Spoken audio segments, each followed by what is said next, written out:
Vladimir Putin likes to surprise the world, and he's done it again. President Assad's visit to Moscow was kept top secret until it was over and the Syrian leader had flown home. At their meeting, President Putin said Russian airstrikes in Syria had been effective. A long-term settlement can be reached in the end through the political process with the participation of all political, ethnic and religious forces. Ultimately, the final decision is up to the Syrian people. Syria's leader said he was hugely grateful to Russia.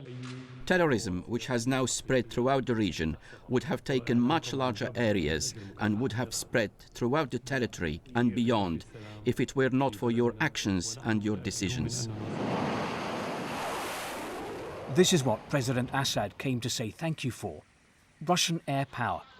3 weeks of airstrikes have made it possible for the Syrian army to go on the offensive, to try to retake territory that had been lost to the rebels.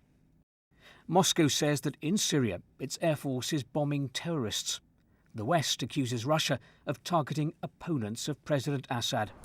For now, most Russians support their country's military intervention in Syria, believing in the Kremlin's promise that it won't put Russian troops on the ground in Syria.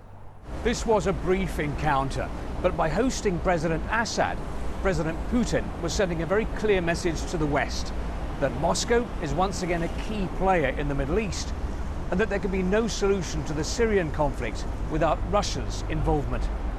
Steve Rosenberg, BBC News, Moscow.